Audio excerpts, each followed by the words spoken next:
Vote যাকে খুশি তাকে দেবেন আপনারা, আমার কোনো বলার দরকার নেই।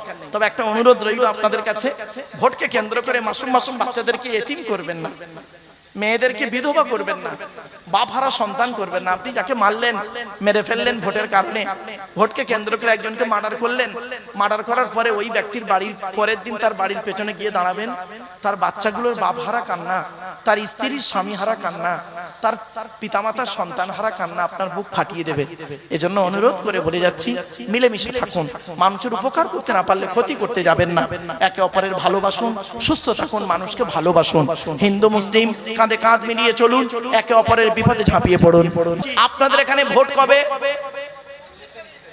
এই 29 তো আমাদের 29, আমার কালকে ভোটের ট্রেনিং আছে গো বাপ, ডিসিআরসি তে যেতে হবে, এখান থেকে ডাইরেক্ট এখান থেকে ডিসিআরসি চলে যাব, ওখানে কাল ট্রেনিং আছে 10টা থেকে ট্রেনিং। তো যাই হোক, তো আমি একজন ভোটের, আমার দায়িত্ব এসেছে বাপ, এক সময় কাউন্টার অফিসার, কখনো কাউন্টার অফিসার, কখনো প্রিসাইডিং অফিসার, কখনো ফাস্ট ফুডিং অফিসার, যাই হোক। তো বাপের একটা কথা আপনাদের অনুরোধ করে যাচ্ছি, আমার ওয়াজ শুনতে গেলে একটু ব্রেন লাগবে, একটু সময় লাগবে, একটু ধৈর্য লাগবে, তিনটে জিনিস কিন্তু প্রয়োজন বাপ। অর্ডার করবেন আল্লাহ, অর্ডার করবেন নবী, আমরা তাহলে কি করব? আল্লাহর অর্ডার গুলো নিয়ে এসে আপনাদের কাছে অনুরোধ করব, ভাই আল্লাহ এই বলেছেন, নবী এই বলেছেন, করেছেন, চলুন আমি আপনি মিলে করি, তাহলে শান্তিতে থাকতে পারবো, ইনশাআল্লাহ পরকালে নাজাত পাবো। দর্শনা তা শুন, আমি আপনাদের কাছে অনুরোধ করছি, আপনারা যখনই জলসা দেবেন দয়া করে তিনটে জিনিসকে একটু ঠিক রাখবেন, একটু গুরুত্ব দেবেন প্লিজ, এটা আমি অনুরোধ করছি, অর্ডার করছি না। 1 নাম্বার বক্তা, 2 নাম্বার কমিটি, 3 নাম্বার শ্রোতা। এই তিনটে জিনিস একটু দয়া করে মাথায় রাখবেন। কেন বললাম? বাস্তব একটু অভিজ্ঞতা থেকে আপনাদেরকে তুলে ধরছি। বক্তা, বক্তার কি দেখবেন? দয়া করে দুটো জিনিস দেখা দরকার। 1 নাম্বার বক্তাটি সত্যিকারের আলেম কিনা। কি বললাম বাবা? সত্যিকারের আলেম কিনা। শব্দটা কিন্তু, বাক্যটা আমি দুবার বলেছি, একে তাকিদ বলা হয় আরবিতে গো বাবা। চলো, শুধু ডিগ্রি থাকলে হবে না, বক্তাটি আমল আছে কিনা, বক্তাটি নিজে 5 ওয়াক্ত নামাজ পড়ে কিনা, রমজান মাসে রোজা রাখে কিনা, বক্তাটি তার পিতামাতার সঙ্গে ভালো আচরণ করে কিনা, বক্তাটি তার ছেলে মেয়ের দায়িত্ব পালন করে কিনা, বক্তাটি তার স্ত্রীর হক আদায় করে কিনা, বক্তাটি তার ভাই বোনের ফারাইজি অংশ দেয় কিনা, বক্তাটির চরিত্রটা ঠিক আছে কিনা। বাস্তব বললাম। বক্তাটি কোনো নেশা ভান করে কিনা। কুল্লু মুস্কিরিন হারাম, প্রত্যেকটা নেশাদ্রব্য জিনিস মস্তিষ্কের বিকৃতি ঘটায়, সেটা হলো হারাম, অবৈধ ইসলামে। বাপেরা, কথাগুলো শুনতে হয়তো একটু খারাপ লাগবে, চলুন একটা একটা করে বলার সুযোগ দিন আমাকে। আল্লাহ রাসূল বললেন, কোন আলিমান, হাক্কানি আলেম হও। হাক্কানি আলেম যদি হতে না পারো, আও মুতাআল্লিমান, হাক্কানি আলেমের ছাত্র হও, তাও যদি সুযোগ না পাও, আও মুস্তামিয়ান, মুহিব, মুসমিয়ান নবীজি বলেননি, মুস্তামিয়ান। হাক্কানি আলেমরা যেটা বলে মনোযোগ সহকারে শ্রবণ করো, আমল করো, তাও যদি সুযোগ না পাও, আও মুহিব্বান, হাক্কানি আলেমদেরকে অন্তর দিয়ে ভালোবাসো, ওয়ালা তাকুন খামিসান ফাতুহলিকু, 5 নাম্বারটা হতে যেও না, তাহলে ক্ষতিগ্রস্ত হয়ে যাবে। এখন প্রশ্ন হলো, হাক্কানি আলেমকে, কোন লোকটাকে হাক্কানি আলেম বলবেন? গালে দাড়ি থাকলে বুঝি, মাথায় টুপি দিলে বুঝি, হাতটা একটু নরম হয়ে গেলে বুঝি, 90 বছর বয়স হয়ে গেলে এমনিতেই চামড়া গুটিয়ে গিয়ে হাত নরমই হয়ে যায় গো বাবা। চলো নবীজি কি বলছেন দেখি। আল্লাহু আজওয়াদু জুদান ওয়ানা আজওয়াদু বানি আদম ওয়াজাদুকুম বাদি রাজুলুন আলিমা ইলমা ফানাশরাহু ইয়াতি ইয়াউমাল কিয়ামাতি আমিরান ওয়াহিদা আল্লাহ রাসূল বলেন আল্লাহ হলেন সবথেকে বড় দাতা, আল্লাহর পরে বড় দাতা হলাম আমি মুহাম্মদ সাল্লাল্লাহু আলাইহি ওয়াসাল্লাম। এরপরে নবীজি কি বলছেন শুনুন, আমার পরে মুহাম্মদ সাল্লাল্লাহু আলাইহি ওয়াসাল্লাম বলছেন আমার পরে এই পৃথিবীর জমিনে সবথেকে বড় দানশীল ব্যক্তি কে জানো? ওই জ্ঞানী লোকটা, ওই জ্ঞানী লোকটা, ওই আলেম যে ইলম অর্জন করেছেন, ইলম মোতাবেক নিজে চলেছেন, সমাজের মানুষকে বলেছেন, তার ইলম থেকে মানুষ উপকৃত হতে পেরেছে। ওই শ্রেণীর আলেমদেরকে কিয়ামতের মাঠে আল্লাহ এক একটা দলের আমির নেতা করে তুলবে। জোরে বলুন সুবহানাল্লাহ। চারটে পয়েন্ট। আপনি কি ভাবলেন? আপনি কি ভাবলেন জলসাটা কি? মাইকের সামনে এসে কিছু বলে দেওয়ার নাম বক্তা নয় বাপ। তিনটে জিনিস কোনোদিন ব্যাকে আসে না, সব সময় সামনের দিকে যায়।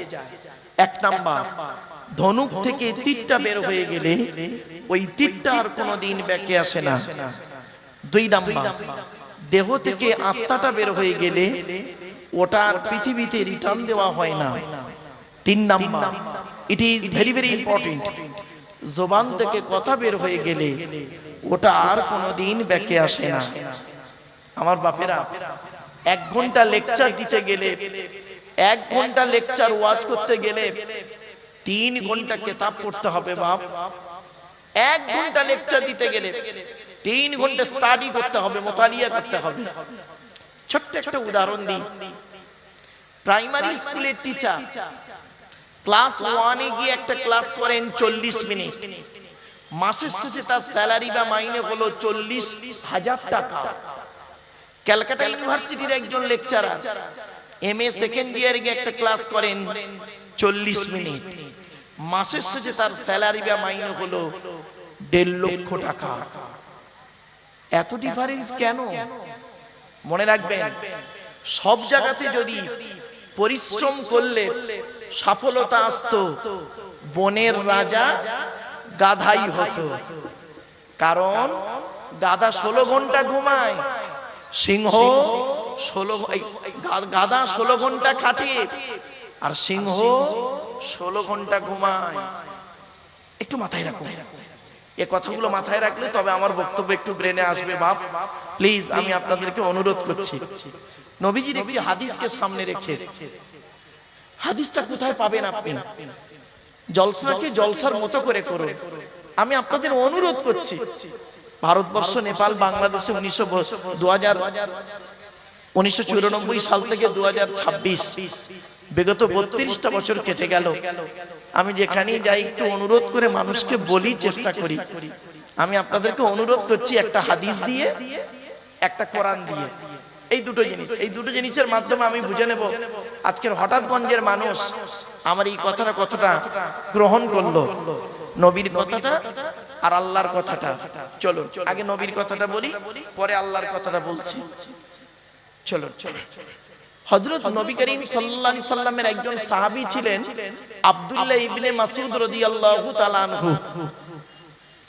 তিনি বর্ণনা করছেন, আল্লাহর নবী বৃহস্পতিবার দিনগত রাতে ইশার নামাজের পরে সাহাবীদেরকে নিয়ে গায়ে গায়ে বসে টু দি পয়েন্টের উপরে নবীজি আমাদের ওয়াজ ও নসিহত করে শোনাতেন। জোরে বলুন সুবহানাল্লাহ।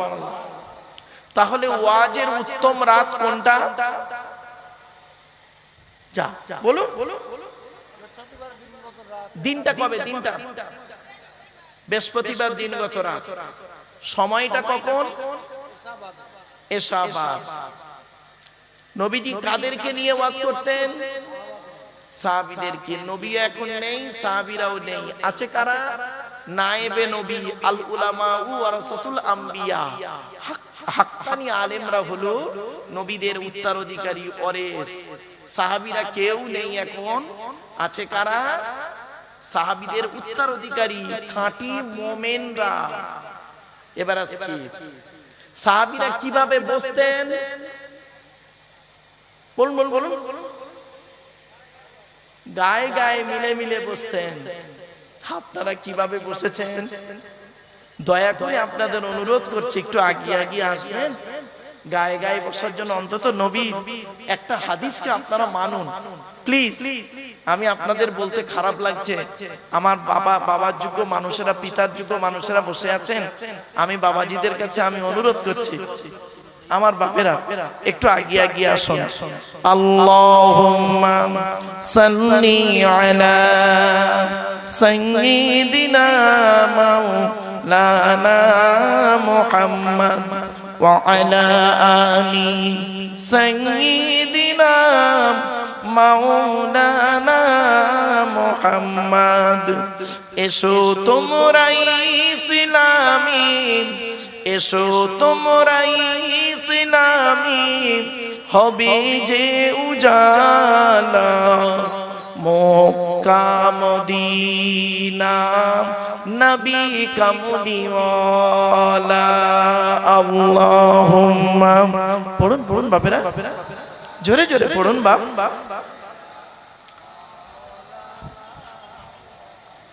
وعلى آل سيدنا। আচ্ছা বাপেরা দরুদ পড়লেন কেন? চলুন একটা একটা করে টপ টপ করে বলে দিই, হাতে টাইম বেশি নেই, কারণ নির্ধারিত একটা টাইম থাকে। এই উত্তর 24 পরগনাতে এলে মানে খুব একই ভাবে কনসাস হতে হয় আমাকে। কেন জানেন? একদম টাইম তো কাটায় কাটায় থাকে, তো যার ফলে খুব মানে কোনটা বলি কোনটা ছাড়ি কোনটা নিয়ে বলি এইরকম একটা প্রবলেমে পড়তে হয়। হাতে টাইম বেশি নেই, একটা সেকেন্ড ওয়েস্ট করা যাবে না। চলুন, কেন দরুদটা বললেন? কোরআনের দলিল, হাদিসের দলিল। কোরআনের কোথায় লেখা আছে? 22 নম্বর পারা 5 নম্বর পৃষ্ঠা 6 নম্বর লাইন, সূরার নাম সূরা আহজাব, আয়াত নম্বর 56। ইয়া আইয়ুহাল্লাযীনা আমানু, হে ঈমানদার বান্দাগণ, সাল্লু আলাইহি, তোমরা নবী মুহাম্মদের উপরে দরুদ পেশ করো, ওয়া সাল্লিমু তাসলিমা, এবং নবীর প্রতি আন্তরিকতার সঙ্গে সালাম প্রেরণ করো। জোরে বলুন সুবহানাল্লাহ। এবার হাদিস দিচ্ছি, আল্লাহ রাসূল বলেছেন, একদম মাতানটা বলছি। আল্লাহ নবী বলেন, মান সাল্লা আলাইয়া ওয়াহিদাতান সাল্লাল্লাহু আলাইহি আশরা, যে ব্যক্তি আমার উপরে একবার দরুদ শরীফ পড়বে, নামায়ে আমল নামায় আল্লাহ 10টা নেকি লিখে দেবে। আরেকটা হাদিস, মান সাল্লা আলাইকা আশরান ফি আউয়ালি নাহারি ওয়া আশরান ফি আখিরিন নাহারি নালাতহু শাফাতি ইয়াউমাল কিয়ামা। আল্লাহর নবী বলেন, যে ব্যক্তি দিনের শুরুতে আমার উপরে 10 বার দরুদ শরীফ পড়বে, দিনের শেষে আমার উপরে 10 বার দরুদ শরীফ পড়বে, ওই ব্যক্তির শাফাত সুপারিশ কিয়ামতের মাঠে আল্লাহ আমার সঙ্গে তার খুবই নিকটবর্তী করে দেবে। আপনি এমনি এমনি পড়লেন না দরুদটা। আরেকটা হাদিস, আল্লাহর নবী একদিন মসজিদের মেম্বার উঠে তিনটে মেম্বার উঠে বলেছিলেন আমিন আমিন আমিন। সাহাবীরা জিজ্ঞাসা করলেন, হে নবী, আপনি মেম্বার উঠে আমিন আমিন করলেন কেন? একটু দয়া করে বলুন। নবীজি বললেন, শোনো, এই মাত্র জিবরাইল ফেরেশতা এসে আমাকে সংবাদ দিল, ওই শ্রেণীর লোকের প্রতি আল্লাহর লানত, অভিশাপ, যে ব্যক্তি রমজান মাস পেল, সুস্থ শরীর নিয়ে রোজা আদায় করলো না। খবরদার, যারা রমজান মাস পেয়েছেন পাবেন, রোজা কোনোদিন ছাড়বেন না। চলো, দ্বিতীয় নাম্বার লোকটার প্রতি আল্লাহর লানত, ওই ব্যক্তির প্রতি যে ব্যক্তি পৃথিবীতে বৃদ্ধ পিতামাতা পেল, বৃদ্ধ পিতামাতা পেল আর পিতামাতার সেবা না করে কবরে গেল। আমাদের মধ্যে অনেকেই এখানে আছি, হিন্দু মুসলিম অনেকেই আছি আমার ভাইরা, বৃদ্ধ পিতামাতার কোনোদিন আমরা দেখি না। বাপে রেখে যাওয়া সম্পত্তি ভোগ করি, কিন্তু বাপের গুরুত্ব দিই না। মায়ের রেখে যাওয়া গহনাগুলো ব্যবহার করি, কিন্তু মায়ের গুরুত্ব দিই না। আজ আমি আপনাদের কাছে টু দি পয়েন্টের উপর একটা একটা করে বলবো, একটু ধৈর্যের পরিচয় দিন। 3 নাম্বার, ওই লোকটার প্রতি আল্লাহর অভিশাপ, যে ব্যক্তি আমার নাম উচ্চারণ হলো তার সামনে আর আমার উপরে দরুদ পড়লো না। এজন্য দরুদ যখন পড়বেন, মুসলিম বাবাজিদেরকে অনুরোধ করছি, আপনারা আন্তরিকতার সঙ্গে জোরে জোরে একটু দরুদটা পড়বেন। আসুন, আজকের দিনের 2 দিনের জলসা, আজকের দ্বিতীয় দিন। আর আমার পরই একজন, আমার আগেই যিনি আলোচনা করছিলেন, বাংলার খ্যাতনামা আলিমে দ্বীন, বক্তা জগতের নাম করা নামি দামি বক্তা, ছোট থেকেই মানুষটাকে আমি ওয়াজ শুনে এসেছি, এবং সেই সময়ে ওনার ওয়াজের শুরুর জীবনে খুব কম বক্তাই ছিলেন। আল্লাহ রাব্বুল আলামিন সেই মানুষটাকে আমার আগেই সুন্দর করে আলোচনা করে আপনাদের বুঝিয়েছেন। আমার পরেও একজন জ্ঞানবান বক্তা, দূরের বক্তা, এবং সুন্দর আলোচনাও রাখেন। ভাই বললেন তিনিও আলোচনা রাখবেন।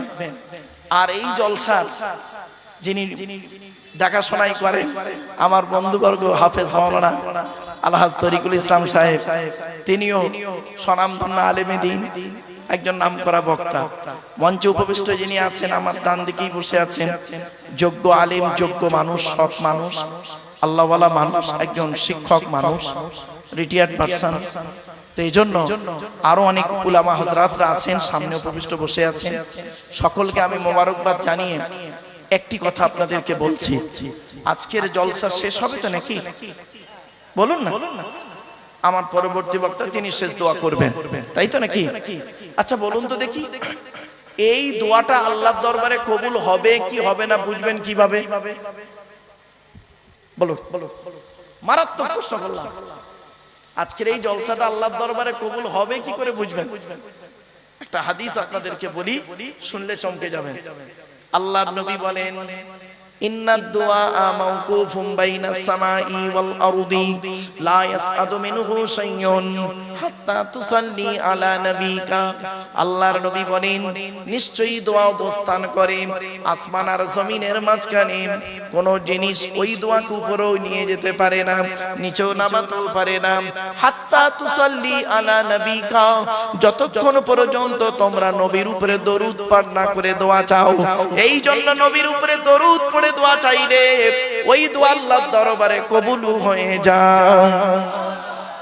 এমনি এমনি দরুদ শরীফ পড়তে বলিনি আপনাদের, হয়তো আপনি বুঝতে পারেননি।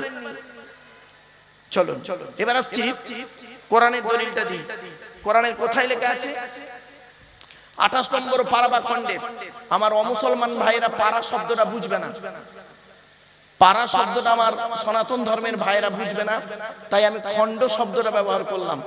আজকে আমি বেশ কিছু শব্দ ব্যবহার করব, কখনো চাচা, কখনো কাকা, কখনো মাংস, কখনো গোস্ত, কখনো জল, কখনো পানি বলবো। খারাপ সেন্স নেবেন না, ভাষার পরিবর্তন হয়, বস্তুটা কিন্তু এক থাকে। বিভিন্ন ভাষায় তার বিভিন্ন নাম হয়, এটা মাথায় রাখুন, ভুল বুঝবেন না।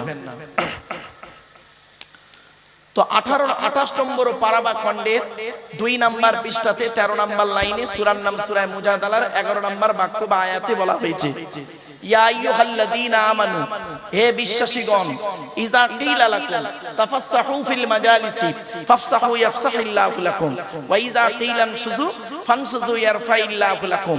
সহজ সরল বাংলা অর্থটা কি? হে বিশ্বাসীগণ, মজলিসের ভিতরে যখন ফাঁকা জায়গায় তোমাকে পূরণ করতে বলা হবে, তখন তোমার সামনের ফাঁকা জায়গাটা পূরণ করে দেবে, আর তুমিও বসবে, অন্যকে বসার সুযোগ করে দেবে। আর তুমি যদি অন্যকে বসার সুযোগ করে দাও, আল্লাহ তোমার জন্য জান্নাতে একটা সুন্দর ব্যবস্থা করে দেবে। ফাঁকা জায়গায় ফাঁকা রাখলে প্রবলেমটা কি? শয়তান ওখানে বসবে, কানে কানে কুমন্ত্রণা দেবে। শয়তান কি চায় ওটা কোরআন জানিয়ে দিচ্ছে। 7 নম্বর পারা 2 নম্বর পৃষ্ঠা 3 নম্বর লাইন, সূরার নাম সূরা মাইদার 91 নম্বর আয়াত, ইন্নামা ইউরিদুশ শাইতানু আন ইউকিয়া বাইনাকুমুল আদাওয়াতা ওয়াল বাগদাআ ফিল খামরি ওয়াল মাইসিরি ওয়া ইয়াসুদ্দাকুম আন যিকরিল্লাহ ওয়া আনিস সালাত। আল্লাহ বলেন, শয়তান কি চায় জানো? মদ আর জুয়ার মাধ্যমে শয়তান তোমাদের মাঝে মারামারি লাগিয়ে দিতে চায়। আর কি চায়? ওয়া ইয়াসুদ্দাকুম আন যিকরিল্লাহ, আল্লাহর ইবাদত থেকে শয়তান তোমাকে বাধা সৃষ্টি করতে চায়। আর কি চায়? ওয়া আনিস সালাত, নামাজ থেকে শয়তান তোমাকে বাধা সৃষ্টি করতে চায়। তাই কোরআনের উদ্ধৃতি দিয়ে আলোচনার প্রারম্ভে আপনাদেরকে আমি আহ্বান করলাম, পবিত্র কোরআন 2 নম্বর পারার 11 নম্বর পৃষ্ঠা 9 নম্বর লাইন, সূরার নাম সূরা বাকারা, আয়াত নম্বর 208, আল কোরআন, ইয়া আইয়ুহাল্লাযীনা আমানু উদখুলু ফিস সিলমি কাফা, হে ঈমানদার বান্দাগণ, পরিপূর্ণভাবে ইসলামের মধ্যে প্রবেশ করো। ওয়ালা তাত্তাবিউ খুতুওয়াতিশ শাইতান, শয়তানের পথ অনুসরণ করিও না। ইন্নাহু লাকুম আদুউম মুবিন, শয়তান হলো তোমাদের প্রকাশ্য দুশমন। So I request for you, so mind excuse me, আলোচনার প্রারম্ভে আপনাদেরকে আমি একটু আহ্বান করলাম, এজন্যই আপনাদেরকে একটু গায়ে গায়ে বসতে বলেছিলাম। কোরআনের আয়াত আর রাসূলের হাদিস মানা না মানা আপনার ব্যাপার, কারণ আল্লাহ রাব্বুল আলামিন বলেছেন, ফাযাক্কির, নবী তুমি মানুষকে উপদেশ দান করো। কেন? ইন্নামা আনতা মুযাক্কির, তোমাকে উপদেশ দান করার জন্য পাঠিয়েছি। তবে হ্যাঁ, লাস্তা আলাইহিম বিমুসাইতির, তুমি মানুষের কাছে দারোগার মতো ব্যবহার করিও না। আর কেন উপদেশ দেবে? ফাযাক্কির, নবী মানুষকে উপদেশ দান করো। কেন? ফাইন্না যিকরা তানফাউল মুমিনিন, যারা আল্লাহকে বিশ্বাস করে তাদের উপকার হবে।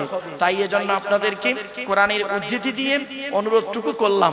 চলুন এগিয়ে যাচ্ছি। তো এক নাম্বার হলো নবীজি কিভাবে ওয়াজ করতেন।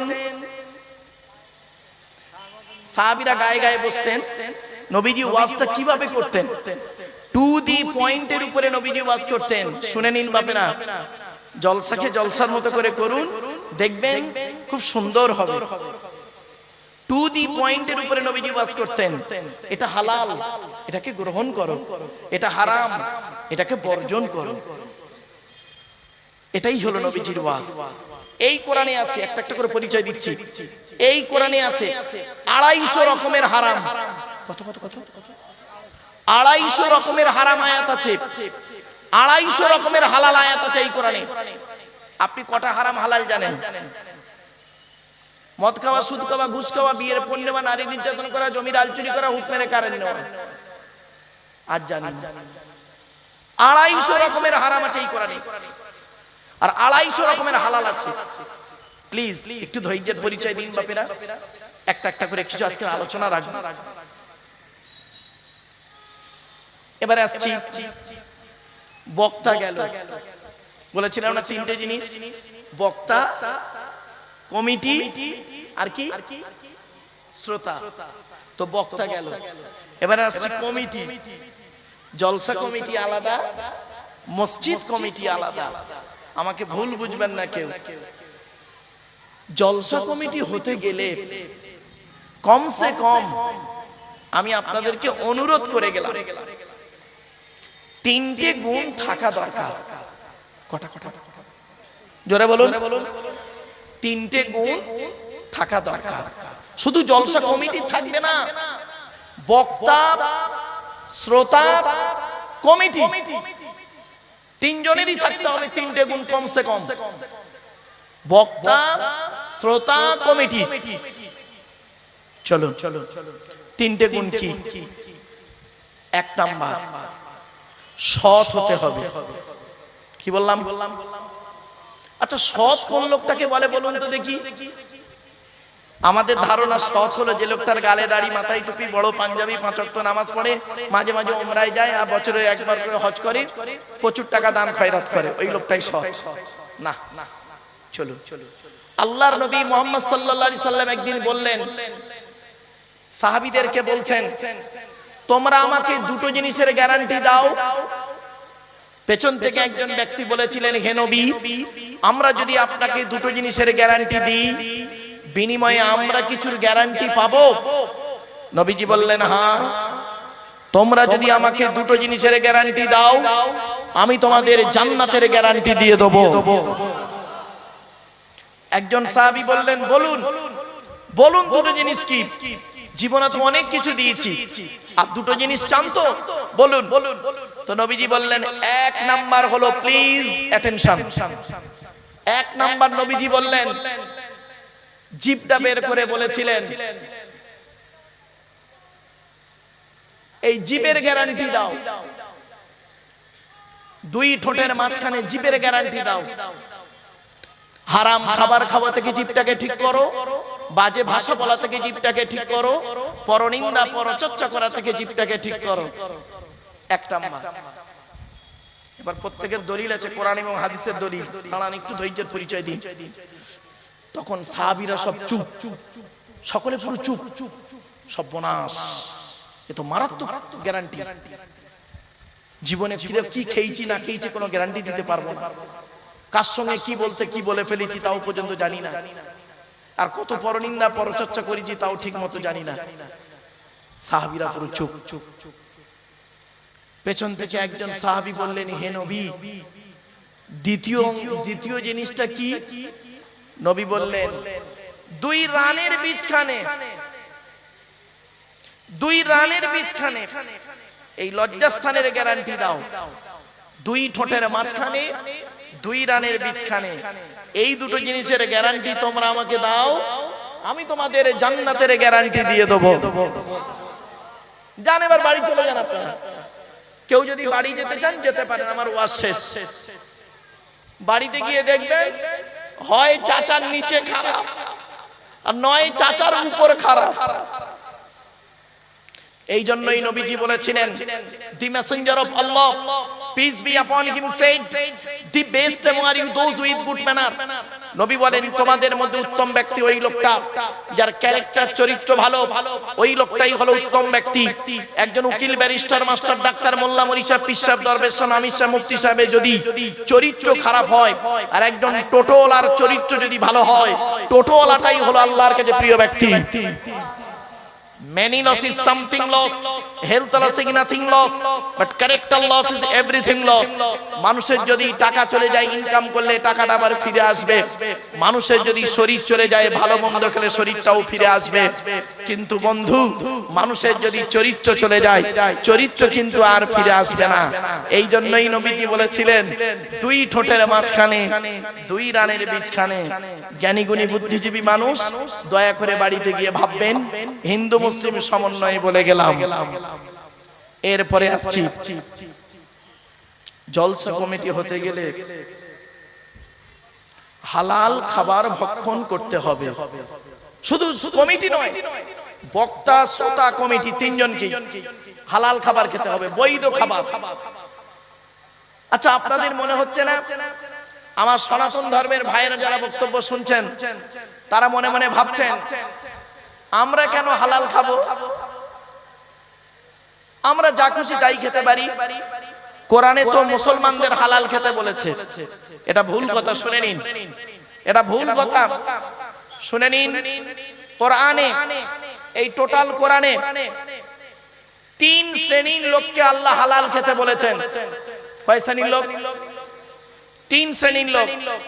এই 3 শ্রেণীর মধ্যে আপনারা আমরা পড়ি কি দেখি, চলুন, এখানেই উত্তর হয়ে যাবে। 1 নাম্বার, কোরআনে বলা হয়েছে নবী রাসূলদেরকে হালাল খেতে আল্লাহ কোরআনে বলেছেন। এর রেফারেন্সটা কোথায় আছে? 18 নম্বর পারা বা খণ্ডের 4 নাম্বার পৃষ্ঠাতে 9 নাম্বার লাইনে সূরার নাম সূরা মুমিনুনের 51 নাম্বার আয়াতে আল্লাহ বললেন, ইয়া আইয়ুহার রাসূল কুলু মিনাত তাইয়্যিবাতি ওয়া আমালু সলিহা ইন্নী বিমা তা'মালুনা আলিম। হে রাসূলগণ, একজন রাসূল নয়, হে রাসূলগণ, আপনারা পৃথিবীতে হালাল খাবার খান আর ভালো ভালো কাজগুলো করুন। কেন? ইন্নী বিমা তা'মালুনা আলিম, নিশ্চয়ই আমি আল্লাহ আপনাদের সমস্ত কর্মগুলো খবর রাখি। তো নবী রাসূলদেরকে আল্লাহ প্রথম হালাল খেতে বললেন। তা আমরা এখানে কেউ নবীও নয়, রাসূলও নয়। 1 নাম্বারটা বাদ। 2 নাম্বারটায় পড়ি কি দেখুন তো দেখি। আপনারা জানেন, যারা আল্লাহকে বিশ্বাস করে, নবীদেরকে বিশ্বাস করে, ইসলামিক পরিভাষায় তাদেরকে বলে মুমিন। তো আপনারা এখানে আল্লাহকে বিশ্বাস করেন তো? সৃষ্টিকর্তাকে বিশ্বাস করেন তো? আরে বলুন না রে ভাই, করেন। নবীদেরকে বিশ্বাস করেন তো? তাহলে আপনারা হলেন মুমিন। চলুন, মুমিনদেরকে আল্লাহ হালাল খেতে বললেন, কোরআনের কোথায় লেখা আছে শুনুন। 2 নম্বর স্টেজ, 2 নম্বর পারা বা খণ্ডের 4 নাম্বার পৃষ্ঠাতে 14 নাম্বার লাইনে সূরার নাম সূরা বাকারা 172 নাম্বার আয়াতে আল্লাহ বললেন, ইয়া আইয়ুহাল্লাযীনা আমানু, হে ঈমানদার বান্দাগণ, কুলু মিন তাইয়্যিবাতি মা রাযাকনাকুম, আমার দেওয়া হালাল রিজিকগুলো তোমরা ভক্ষণ করো, হারাম খাবারগুলো খাবে না, আমার কৃতজ্ঞতা যাপন করবে, আমারই আরাধনা উপাসনা করবে। তো এখানে যারা আল্লাহকে বিশ্বাস করেন, নবীদেরকে বিশ্বাস করেন, তাদেরকে আল্লাহ হালাল খেতে বললেন। 2 নাম্বারটা হয়ে গেল। এখন অনেকেই মনে মনে ভাববেন, আমি তো মুসলমান নই, তাহলে আমি কেন হালাল খাবার খাবো? আমি হারাম খাবার খেতে পারি। চলুন, কোরআন কিন্তু আপনাকে সমেত বলেছে, কোথায় দেখি। 3য় শ্রেণীটা আপনারা পড়েন কিনা দেখি। পৃথিবীর সব মানুষ, কোরআনে বলা হয়েছে পৃথিবীর সমস্ত মানবকে হালাল খেতে হবে পৃথিবীতে। তার রেফারেন্সটা কোথায় আছে দয়া করে শুনে যান। 2 নম্বর পারা বা খণ্ডে 4 নাম্বার পৃষ্ঠাতে 9 নাম্বার লাইনে সূরার নাম সূরা বাকারা 168 নাম্বার আয়াতে সৃষ্টিকর্তা বলেন, এই কোরআনে আছে, এই কোরআনে আছে, ইয়া আইয়ুহান নাস, নাস মানে মানব, সে হিন্দু, মুসলিম, জৈন, ব্রাহ্মণ, খ্রিস্টান, কুলি, সাঁওতাল, বাগদি, দুলে সকলেই হতে পারে। মানুষ, এক কথাই মানুষ। ইয়া আইয়ুহান নাস, হে মানব জাতি, কুলু মিম্মা ফিল আরদি হালালান তাইয়্যিবা, পৃথিবীতে আমার দেওয়া হালাল বৈধ খাবারগুলো তোমরা ভক্ষণ করো। ওয়ালা তাত্তাবিউ খুতুবাতিশ শাইতান, শয়তানের পথকে অনুসরণ করিও না। ইন্নাহু লাকুম আদুউম মুবিন, শয়তান হলো তোমাদের প্রকাশ্য দুশমন। তাহলে পৃথিবীর সমস্ত মানুষকে হালাল বা বৈধ খাবার খেতে হবে। এই জন্য আমি বলেছিলাম জলসা কমিটি হতে গেলে হালাল খাবার খেতে হবে বক্তা শ্রোতা সকলকেই। কথার অসুবিধা হচ্ছে আপনাদের? না অসুবিধা হচ্ছে? টেনে টেনে বললে ভালো হয়। হ্যাঁ বাবা, দূর আর সুর, দূর আর সুর, এতেই আমরা শেষ হয়ে গেছি। যত দূরের বক্তা হবে অ্যাটেনশন বেশি, যত সুরের বক্তা হবে অ্যাটেনশন বেশি। তাই আমি আপনাদেরকে অনুরোধ করছি, দূর আর সুরের দিকে না তাকিয়ে আওয়াজের দিকে গুরুত্ব না দিয়ে ওয়াজের দিকে গুরুত্ব দিন প্লিজ। চলো।